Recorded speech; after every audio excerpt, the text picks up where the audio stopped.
This week is going to be the true sophomore lit class that I promised you. We last week talked about the kind of who, what, when, where of Job as a book. And I talked a little bit about poetry and specifically why it seems like the Bible would use so much poetry. What is the value of poetry for a modern audience, for us, though we were not the original audience, but for a modern audience that doesn't use much poetry. Ancient audiences, way more common even than prose. But for us, not something with which we're regularly familiar, other than what they make us do in school. So today we're going to go back to school. We're going to do a little bit of sophomore lit, because if we want to understand or get extra value out of our reading of Job, we want to be able to see lots of the details and the nuance of what Job is doing in the way that the story is written. And a lot of that requires understanding poetry, Hebrew poetry in specific, but just poetry in general, because a lot of these techniques or poetic attributes haven't changed over time. Hebrew poetry, like we talked about this last week, is not like English poetry. It has very little rhyme. It has no established meter, just a kind of random drop meter where there will be meter for a little while, and then it'll devolve back into something that doesn't really feel like meter to us. It looks in our Bible sometimes like indented prose, because when we look at poetry, we look for rhyming words at the end, we look for a very specific cadence, and we look at these indented parts of our Bible, and it kind of looks just like the prose. But it's not, it's poetry. And it's poetry not so much because of the syntax, but because of the words that are being used and the way that illustrations and allegory and simile are all coming to bear in these poems. If we're going to be good readers of poems, we've got to understand how poems work.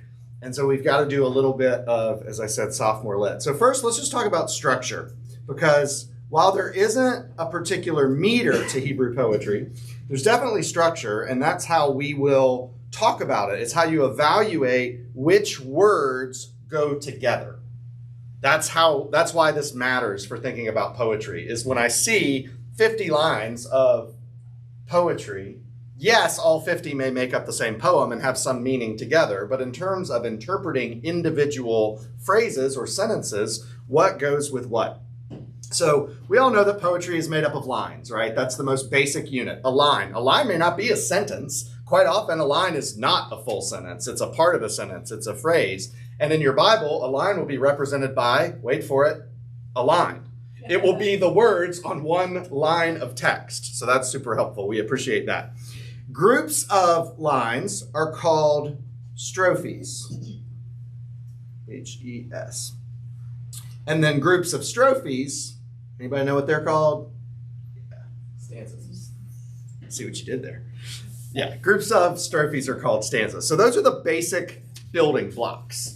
We'll talk about lines, we'll talk about groups of lines, which are strophes, and we'll talk about groups of strophes, which are stanzas. Where do we see this concept the most in our worship service?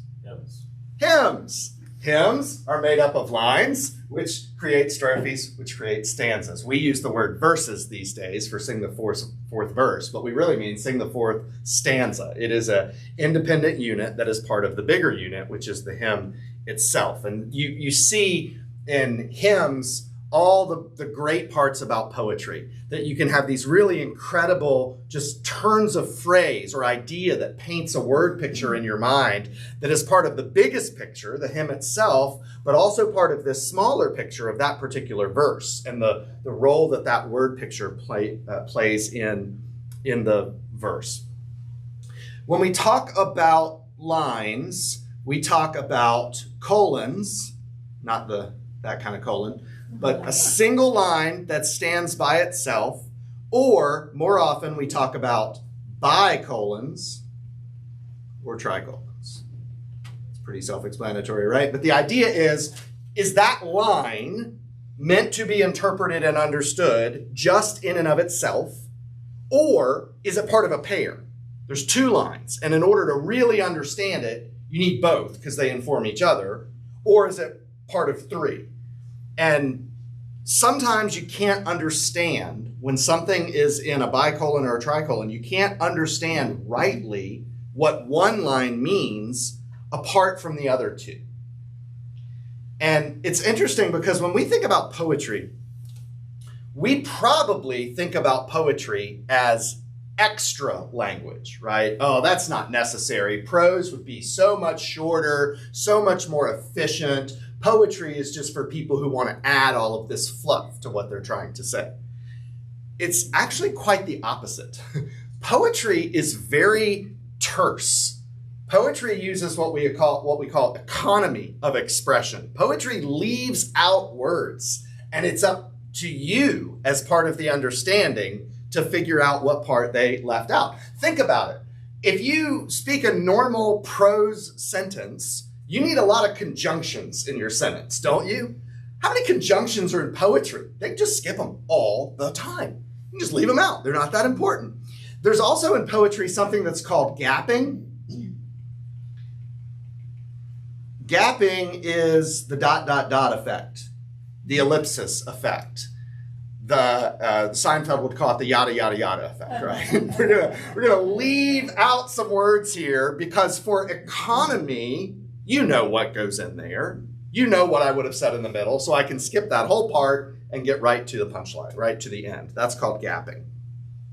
Especially in a bicolon, if you've got two lines about the same thing, it is extremely common that in the second line, the author will leave out a bunch of stuff from the first that they just assume you will know because it was in the first part of this. So let's take an example. Daphne, will you go to Psalm 33?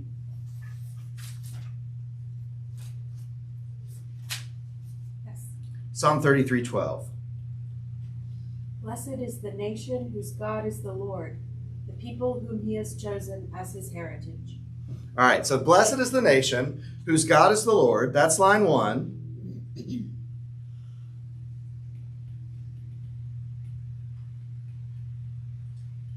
And then line 2 of this bicolon is the people he chose for his inheritance. All right, there's our second line. These two must be taken together. This is a bicolon. Look at the second line, if you can read my writing. What's missing? It's a fragment. It's a subject. Right, but what specifically is missing? The subject? Yeah, but what subject? What are we missing from the second? What is assumed in the second one? What about the people he chose for his inheritance? Who the people are? What? The Is it the nation? nation? Nope. Blessed. Blessed! Look, what about the people he chose for his inheritance? Blessed Well, they're are blessed. So the first one, blessed is the nation whose people is God. The second one, if it was prose, would say, and blessed are the people he chose for his inheritance. But you can leave that out. That's the ellipsis. That's the gapping of, if I just gave you this verse, the second line, you would have no idea what it means. I would say, okay, look, kids, let's memorize the people he chose for his inheritance. Well, why? Why would we memorize that? What does that even mean? Blessed are the people he chose for his inheritance. So that's gapping. To really understand what's happening in the second line, we have to have the first. We have to know what was happening in there. The most common, Renee, will you turn to Psalm 6? And Nick, will you turn to Proverbs 10? The most common type of bicolon, these two lines that has to go together, is parallelism. And it's really important that we understand what's happening in a parallelism because it might be a little bit more than meets the eye. Sometimes people think parallelisms are, I'm going to change it up. I said line 1 and line 2 before. Now I'm going to say line A and line B just because it makes it easier to use math terms. Line A will say something and line B will say something in parallelism, and they will be related. And sometimes what people think is, okay, it's grouping them together because they're about a similar subject. But the point of the parallelism is just A and also B. Both are true. Look, I connected them. But parallelisms do more than that. They say A and what's more, B. They carry forward the first. It's the further development of the idea. That's an A and even B. It's not just you could flip the order and it wouldn't matter, or these two get grouped together because they're on a similar subject. There's a tighter connection that the second one is you're trying to draw attention to the second one, so you use the first one. So let's use examples. Psalm 6:1. O Lord, rebuke me not in your anger, nor discipline me in your wrath. So rebuke me not in your anger, that's line A, nor discipline me in your wrath. That's line B. So if our mindset for this is not just, okay, those two are similar, we could do that. But if our mindset is B is illuminating something about A, it's carrying the idea forward, what additionally would we pause and think about for line B? Discipline me not in your wrath. What do we think about the word discipline? Rebuke is one word, right? Rebuke is punish. Rebuke is say that the thing you're doing is wrong. I don't want the Lord to say the thing that I'm doing is wrong because I don't want to do wrong things. That's an idea. Now carry forward that idea, nor discipline me in your wrath. We hope that discipline is out of love. Yeah, discipline is toward growth. Discipline is about promoting growth, turning something from what it is into what it ought to be. And that is something God will do and has to do because he loves his people. And so he will refine us from what we are into what we ought to be. He refines us in his wrath against sin. What does that mean for our discipline? It's going to hurt. It's scary. It is unsettling. So you see how you can gloss over this bicolon with just, yeah, we know. That's what God does. Or you look at the second one and say, what's being added here? Why would you say this a second way? It's not just because poems like to use more words. They don't. They like to use fewer words. So why did the poet add more words? He's adding an additional point, and we need to look carefully at these parallelisms to figure out what the additional point is. That's one where we use a synonym. So the one that Renee just read, synonyms. Rebuke me not in your anger, discipline me in your wrath. Parallelism with synonyms. Nick has Proverbs 10:1, which is a parallelism with antonyms. A wise son makes a glad father, but a foolish son is a sorrow to his mother. A wise son, the version I've memorized. A wise son brings joy to his father, but a foolish son, grief to his mother. So again, now it's antonyms. These are opposite words rather than same words. They make a similar point. It's bad for a parent when a kid is a dope. That's the general theme here. The first one, a wise son brings joy to his father. Okay, I get why that would be the case. A foolish son, grief to his mother. What did the ESV have in line B? But a foolish son is a sorrow to his mother. Is a sorrow to his mother. Both are true. Why did the poet add line B? It's A, what's more, B. And in this case, the what's more should cause us to think, wow, it's not just that I can impact myself with my behavior and I can make a parent or father joyful. I can bring grief, sorrow into the life of a parent, into the life of my mother, by being a fool, by walking apart from the wisdom of God. It's not some categorically different statement the poet is making. They're related. That's why they're in a parallelism. But we're making a mistake when we come on these parallelisms if we think the poet is simply restating what he said before with exactly the same meaning. We need to look and see what is the what's more, what was added here. Parallelism can often go beyond two lines. So one of the more famous ones is Psalm 1:1. Psalm 1:1. So you have blessed is the man.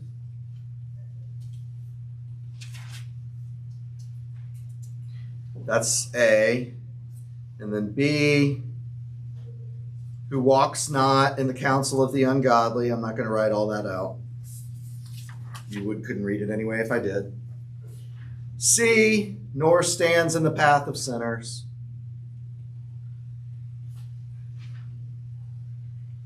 D, nor sits in the seat of the scornful. It's parallelism. It's spread across multiple lines. And then you're supposed to think about each one of these as what's the additional layer here? What's additive? All right, walks not in the counsel of the ungodly. Okay, you're blessed if you don't do what the world wants you to do, what the ungodly wants you to do. Walks not. The second one, stands in the path of sinners. And the third one, sits in the seat of the scornful. Well, what's the point of that parallelism? That's a tricolon. So we got 3 lines here making the same point, adding a little bit by the fact that they're together and not just by themselves. You can't walk, you can't stand, you can't sit. What can you do? Nothing. Don't be with them. Don't be in their counsel. Don't listen to them. Don't be near them. If anything, run away. Use the verb that is omitted from this parallelism. Don't be in their presence. Don't walk with them. Of course not. I'm not going to walk with the ungodly.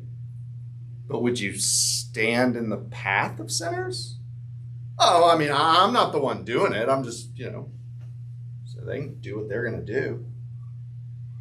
Nor sits in the seat of the scornful. Each one, A, what's more, B, what's more, C. That's parallelism. And that's kind of the structure. That's the most important structural thing we can understand about the poetry we're going to encounter. Is a lot of times in Job and all biblical poetry, it's not enough to take one line. You've got to look and see, is that line connected in parallelism with 1 or 2 or more other lines? Questions about that, and then let's talk about the content of poetry a little bit.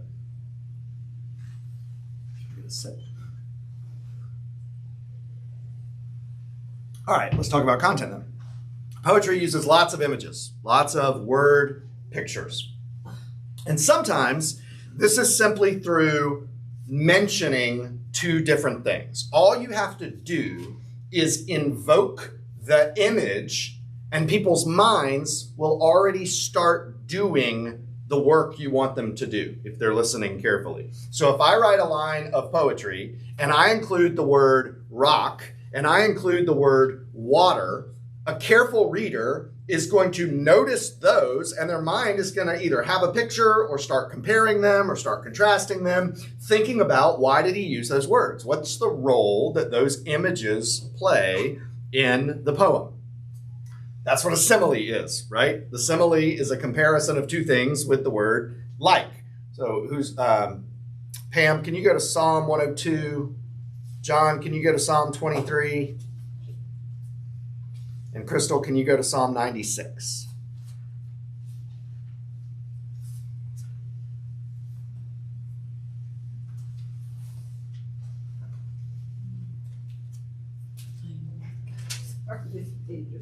You got the thin page Bible. I know, it's like a very thin. Jake gave it to me. So some illustrate, some images, similes, this son you gave me.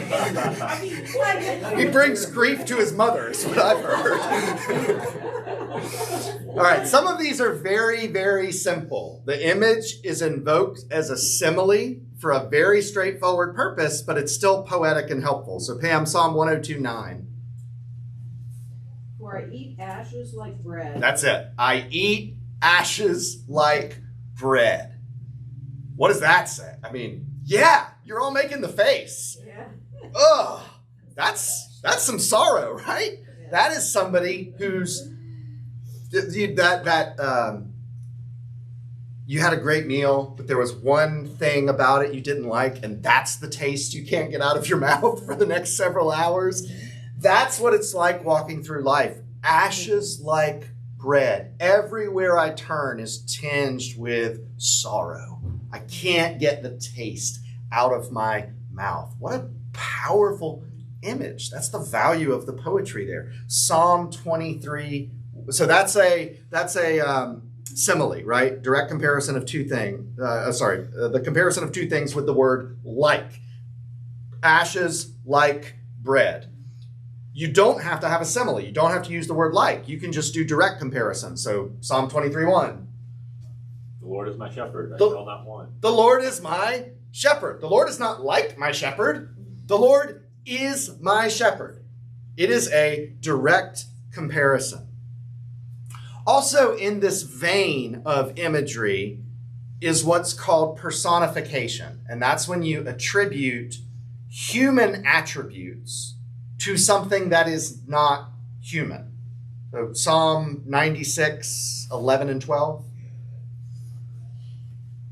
Let the heavens be glad and let the earth rejoice. Let the sea roar and all that fills it. Let the field exult and everything in it. Then shall all the trees of the forest sing for joy. That is personification. And if you stop and think about what's being said, it's really cool. Let the heavens be glad. Can heavens be glad? No. But if they could, this is what would make them glad, the glory of God. Let the earth rejoice. Let the sea roar. It's such a cool thing to hear, the sound of the sea. It has a lot of power for an inanimate object. What if it were using that power to the glory of God? It is, just not in a human way. Let the field exult and everything in it. Then shall all the trees of the forest sing for joy. That's why so often in movies and in good fiction, in books, they do give human characteristics to inanimate things. The trees do, the ants do rejoice, right? They do get mad and go to war, and then because there's something just cool about that as you're thinking about these significant emotional impacts brought about by big stuff like the glory of God. Yeah, the stones will cry out. What else could they do? It's that big a deal. And so that's poetry. That's the imagery of poetry, is to make us think, that's really cool. Or ashes with bread, that's really gross. But you know what he's talking about, right? It connects in a way that is deeper than just the factual information. The factual information has to be present. A lot of poetry is nonsense, and it connects with people emotionally, but it's absolute nonsense. You listen to what it's saying, and what it's saying is not true. It's trying to manipulate your emotions. It's trying to make you feel something that is not true or is not good. Biblical poetry is true and good and gets at the emotions. And so we can trust where it takes us emotionally because it's of God and it's true and it's good. And that's going to be a big deal in Job, is that we need to trust where this takes us emotionally because Job is going to take us on an emotional roller coaster. And Job's friends, or some of them, are really going to struggle with that. It's not okay to go to some of these places. We got to put it in a neat little box, and it can't be put in a neat little box. It's emotionally complicated because it is factually complicated. What's happening in the world with an all-sovereign God and with people who are free and make meaningful choices is factually complicated. And so it's not going to fit in a neat little box with a bow. Last part of our literature class, let's talk about specialized poetic forms. These are very particular elements that we find in poetry sometimes that we need to know what they are so that when we come across them, we can identify them and understand them. You'll be familiar with all of these already, so I just want to, with most of these already, so I just want to draw your attention back to them. The first are acrostics. We talked about acrostics in our minor poets class. Acrostics are there are full acrostics and there are partial acrostics. Acrostics are where you can take the first letter of a line and those letters of all the lines lined up do something. Alphabetical acrostics are A, B, C, D, E, F, G, well, in Hebrew or Greek, but sometimes they can spell something, right? You could take the first letter of 5 lines, and just by looking at those letters, it would spell something. This line starts with M, and then E, and then L, and then E, and then you've spelled Melech. And that poem, those 6 lines spell king, and it's a poem about kingship. And okay, that's an acrostic. The Hebrew alphabetical acrostics are by far the most common in the Old Testament. Psalm 111, 112, 119. The last section of Proverbs 31 that's so familiar is a Hebrew alphabetical acrostic. It just, the godly woman is from A to Z, godly, does all of the things and has all of the things that represent godliness as a woman.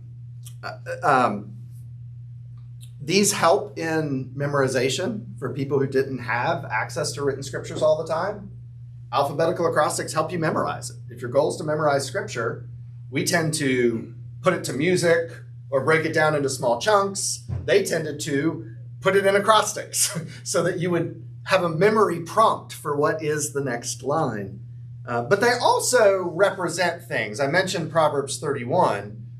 From Alpha to Omega, that image of human perfection to the glory of God is all there. That's a complete acrostic. We talked about when we just read Nahum. Nahum 1 starts as an alphabetical acrostic and then descends into chaos. And the point it's trying to make is chaos. When God's judgment comes, chaos ensues from a human point of view. So that's an acrostic, and we will come across some acrostics in our reading of poetry. Another one is alliteration. What's alliteration? What's an acrostic alliteration? See what I did there? Alliteration, multiple words starting with the same letter. What these do, so if you have, and it's not just starting with the same letter. In English, a lot of times it's that way. Charlie camps carefully is alliteration. In other languages, and I think in English, though I'm no poetry scholar, it's not so much that it starts with that letter. It's the recurrence of a consonantal sound. If you take a particular consonant and that sound is what recurs again and again and again, that's the alliteration. And this can do all kinds of cool things in these short passages. So Nahum, which we just read, I don't know, I doubt you'd remember the specific verses, but we read some passages at the beginning of Nahum. Lauren, can you go to Nahum chapter 1 and verse 10? While she's looking for that, this is the one that will not just, it's hard to catch in the English, it's not in the English. Unless the author goes out of their way to kind of rig the English translation, you can't take Hebrew alliteration and translate it to English and still have alliteration. So this is where we rely on footnotes in our study Bibles that will often tell us the Hebrew words here sound like, and then it'll give us what that image that we're missing is. So Nahum, for example, in English, this probably isn't going to do it for you, but chapter 1, verse 10. For they are like entangled thorns, like drunkards as they drink. They are consumed like stubble fully dried. So in English, you get nothing out of that except the direct meaning. But in Hebrew, there's a lot of ish consonantal sounds, a lot of sounds that slur the speech of the reader. Looking at that verse in Hebrew and reading it out loud, you sound like you've had one too many. because all of that slurring, you trip over your own tongue. And so it reinforces that idea. It's about drunkards, and you sound a little tipsy when you're reading that passage. That can be the value of alliteration. Again, we won't see it, but our study Bibles will tell us that it's there, and sometimes it's cool. One of my favorite is in Job. We're in Job. Is in Jonah. The sounds of the words when Jonah is on the boat, and it describes the storm, and it describes what's happening in the waves. It is violent, booming, splashing consonants. The person reading Jonah out loud to you in Hebrew should be spitting on you, and it should be very percussive and kind of punch you the way thunder or a wave striking the side of the ship would and then splashing up. It is really, really cool to hear a gifted reader of Hebrew read that section of Jonah, which is why I'm not going to read it for you, because it wouldn't be good for any of us. But it's neat what they can do there with alliteration.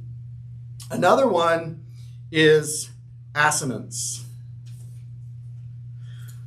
This is alliteration with vowels. Alliteration is consonant sounds. Assonance is when vowel sounds are repeated.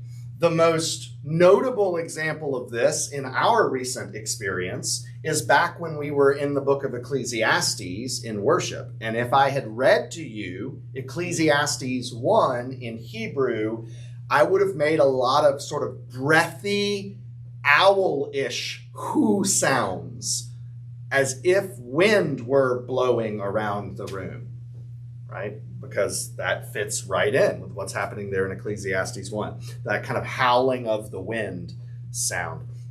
And then another one is an inclusio. Inclusios are, you say a thing, you say a bunch of other things, and then you end with either the exact thing you started with or something very, very close to it. We talk about inclusios like they're bookends. Daphne, can you go to Psalm 8? Yes. Read verse 1. Lord, our Lord, how majestic is your name in all the earth. You have set your glory above the heavens. And read verse 9.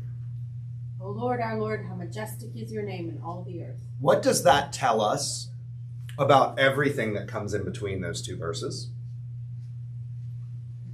They speak to the majesty of God.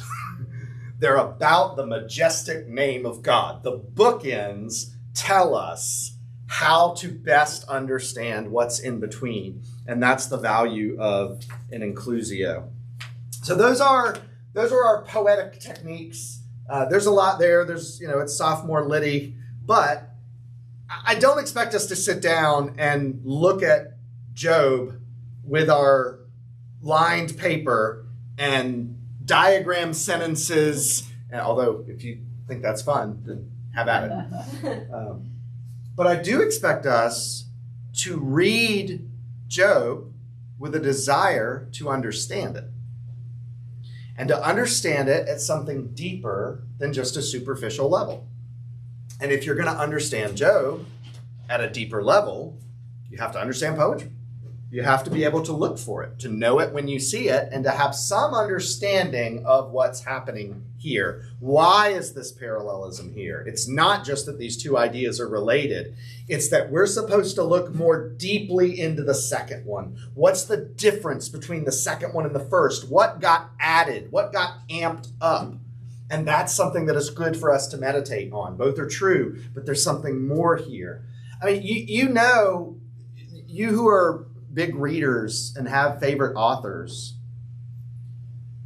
when the book that you love the most by your favorite author is not often their most famous or popular book. And so when you're recommending it to people, you find yourself saying, now you need to know this about where the author's coming from, or kind of this is her style, or this is the way she's gonna, and that's right. That's exactly right. You need that to understand more than what meets the eye, more than what's on the surface. And that's how it is with Job. That's how it is with all biblical poetry. You need a little bit of backstory so that you can really look carefully at what's being done here. You can read the Gospel of Matthew and get all sorts of truth and tremendous value, saving truth, sanctifying value, knowing nothing about Matthew's backstory. But when you learn to whom Matthew is writing, who really was that target audience, and then you go back through Matthew with a fine-tooth comb and you say, boy, he's really going after Jews. He wants to write a gospel that the Jews would be challenged by and would show the connectedness of the covenants and the testaments. You see a lot more in Matthew than you saw the first time. Luke, is writing this orderly account. He's writing a history that would be acceptable to the Greeks. Not acceptable once they realize the supernatural claims that are being made about Jesus and all that. But in terms of the style of writing and the content and what's included and what details matter, you need all this genealogy to establish time and place and setting, and you need all these facts. And that's why that's there. And I could see why Luke would ground these particular events in Jesus' life. He would group them this way together in his telling of things. All that understanding of what the author is doing and how they're trying to do it, it doesn't change a book from false to true. But it does add layers. It adds complexity. And for us, then, it adds value. Because there's a level at which the story of Job is true and a little bit useful. But there's another layer at which you read Job and you engage with what's actually happening and being said here, and you think, I don't know how I lived without this. I don't know how I went through trial and hardship and pain and adversity. I don't know how I thought I ever could trust God and trust God's wisdom when the world was falling apart before God revealed to me in Job what's here to find in Job. Obviously you can't, because God's gracious, but that's the way we want to feel when we get to the end of this is, well, that was absolutely incredible. Job's contribution to the canon is absolutely incredible. Questions about that? And then I just want to talk for a couple minutes about the few introductory pages of our sort of complementary book. But what questions about the structure of Job, Hebrew poetry? I told you everything I know about Hebrew poetry, but I'll make some stuff up. Quiet today. Well, you told us everything you know, and that's more than That's right. What are you supposed to do at that point? You took away my only answer on tests, which is iambic pentameter. That's right. And that won't fly for Hebrew poetry. All right. Well, let me pull up the book. Have any of y'all who started? Yeah. Matt has. Yeah, I knew Matt got way ahead. So I suggested to you that you not start, but you were certainly free to start, and now I'm going to talk as though you have started. So I've given you nothing to work with here. Excellent. He starts the book, and again, we'll sort of use his sections of the book as broad categories through which I want to teach on the text of Job and the subjects of Job. So for next week, we'll talk about the first from 1:1 to 2:10, which if you look in his book is the first chapter of the text. He has an introduction before that, but the first part of the text he deals with is 1:1 to 2:10, that initial prosaic introduction. So you'll definitely want to read that in Job before next week. And then if you also get a chance to read this, you'll find it valuable, but then you'll say, why isn't that guy teaching the class? He's better than Paul. I'll just have to live with it. As we think about the book of Job, though, Ash asks, why? Why do bad things happen? And especially, kind of the question that Solomon asked in Ecclesiastes, even if we grant that no one is good, no one is righteous, no one deserves good things, It's only by God's grace that anyone get good things. Even if we grant that, we can look around the world at people's behaviors, and we can say that some people do worse than others, do more bad, right? There are especially wicked. And on that spectrum, we could say there are good and especially good. Not on an ontological moral perfection, but on a relativistic human scale. There are really bad people, there are not so bad people, and there's some people who seem pretty good. If God were just, because we know he's all powerful, then it seems like the really bad stuff that happens, even in this life, would be reserved for the people on the really bad end of that spectrum. And the people who are kind of in the middle would get a mix, but not horrible things. And the people who are good would get good things. Wisdom literature talks about this a lot. The righteous are blessed. The righteous will prosper. It makes these promises that basically good stuff comes to basically good people. Whereas the wicked will fall into a snare, the trap that they've set for themselves. The wicked, right? All of this sort of sets us up for the expectation that there's a logical connection between what you do and what you experience. But that's not what we see, is it? Or at least we see very strong exceptions to it. If we take the exceptions out, I would argue that is what we see. We see a lot of people, every one of us in this room, no matter how difficult our lives or things in our lives have been, can also make the list of tremendous blessings that have come from God. And I'm sure every wicked person that we can imagine who we think has all the money and all the fame and all the benefits, if we ask them to sit down and write all of the hardship and difficulty and struggle and pain of their lives, they'd have a list too. Everybody has pain. But we see some giant exceptions. And he begins the book by writing about, he says, this book began as a sermon series 12 days before the first sermon. It's 2003. A police officer was stabbed and killed in Manchester, England. The officer was an upright man, a faithful husband, and a loving father. He was a Christian and a committed member of his church, where he sometimes used to preach. The newspapers reported the moving statement by his father, whom I've since met, a former chairman of the UK Christian Police Association, who said through tears that he was praying for the man who had killed his son.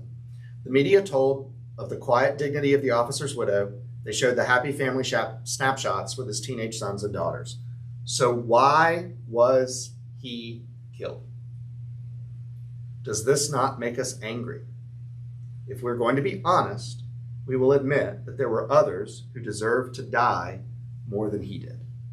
Again, that's not denying the fallenness of all of us and that we all deserve death, but of the moral logic of the world in which we live, it doesn't seem right. Let the bad wife beater cop get stabbed. Yeah. Don't let the loving husband, father, Christian, don't let him get stabbed. How hard would it be, God, to do this instead of that? That's the question we naturally ask when we see this kind of injustice. It seems like a pointless and terrible thing. Why does it happen? So Job, this is from the Message. Paraphrases can be really helpful for meditation. So when we're studying the Bible, and as we study the book of Job, we need to read literal translations. We need to use the ESV, the New American Standard, the King James. We need to read translations that are kind of word for word. What does the Hebrew say? Once we know what the text says and we're thinking about what the text means, paraphrases can be really helpful. It's one person, hopefully a thoughtful person's, opinion on what the text means. It's kind of what did it bring to mind for them. So Ash in this book will quote from the Message a fair number of times, and that's why he's doing that. It's not like he's saying, this is a great translation you should all use. He's saying, get the feel of the thing. And here's one person's feel of the thing. So he quotes Job 21 from the Message. Why do the wicked have it so good? Live to a ripe old age and get rich. They get to see their children succeed. They get to watch and enjoy their grandchildren. Their homes are peaceful and free from fear. They never experience God's disciplining rod. Their bulls breed with great vigor, and their cows calve without fail. They send their children out to play and watch them frolic like spring lambs. They make music with fiddles and flutes, have good times singing and dancing. They have a long life on Easy Street and die painlessly in their sleep. And then Ash writes, let's be honest, Job says. Let's have no more of this pious make-believe that life goes well for good people and badly for bad people. You look around the world and you see that it's simply not true. And for a believer, the follow-up question is, what kind of God runs a world like this? And that's the question of Job. I can't imagine a more important question for Christians trying to live faithfully until he comes. Obviously, there's lots of salvation questions that are more important before we're in Christ. Once we're in Christ and we're trying to live faithfully until he comes, isn't this the biggie? What kind of God? How does it go like this? And so Job is this great study for people who suffer and for people who observe suffering and for people who want to be faithful and want to trust the wisdom of God despite suffering, but when they're honest, still ask the question in the back of their mind, what kind of God runs a world like this? And it's just a really powerful question. The other, oh, go ahead. I think also that people ask, so why would I want to be a Christian? So if God wants people to draw, Yeah, wouldn't Christianity be more appealing if it did make you healthy and rich? or at least, not the incredible suffering when you think about those. Yeah, this whole carry your cross thing is the worst marketing technique ever. Oh, that's a great point. The other point that Ash makes in the introduction here is that Job is a very long book.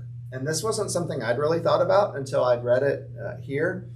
But God gave us a very long book to answer this question. And he gave us a very long book for a reason. This is not a question where you can fit the answer on a bumper sticker, is it?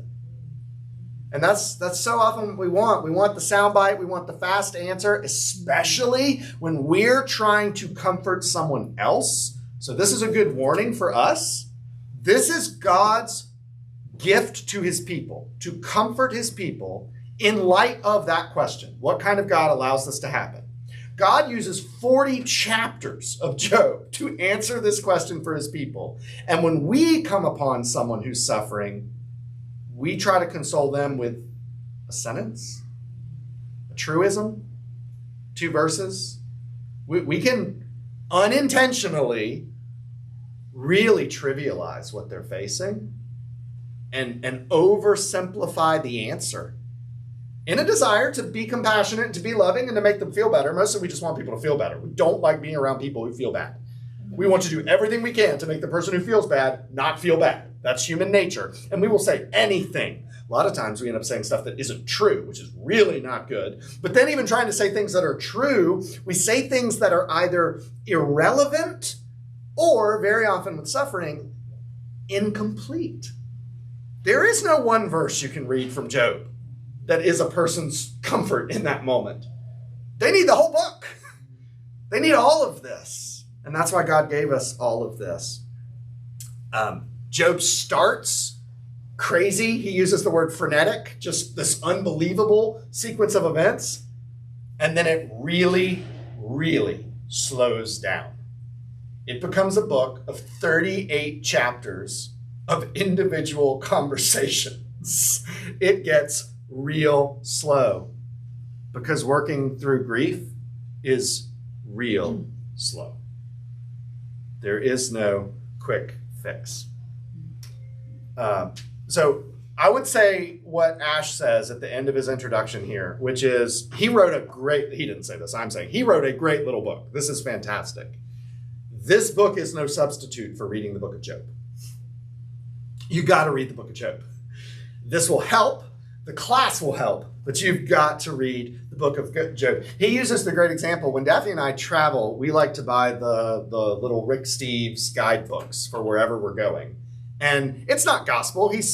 We have differences of opinion on certain things. He likes to stay in crappy old hotels in the downtown parts of cities so that he can feel part of the experience. And I like to stay at the Ritz-Carlton, and that's okay. But it's a good guidebook. It kind of orients you to the setting, and that's what this book does well. It's your guidebook, but it's no replacement for going to France, for going to Italy, just by reading the Rick Steves book. And this is no replacement for the book of Job, and that's his point. And then he talks finally in the introduction that the majority of Job, 95% of it, is poetry, which is why we started with sophomore lit. So next week, we will jump into the text of Job 1:1 to 2:10. You are definitely read the introduction that I just paraphrased for you. And then if you can hold off, maybe let me teach first and then do his guidebook on those chapters. But actually, as we dig into the text itself, I'm going to do a lot of stuff that is outside of what's in here. So you getting ahead of me is not really going to be a problem, all kidding aside. We're done. Thank you.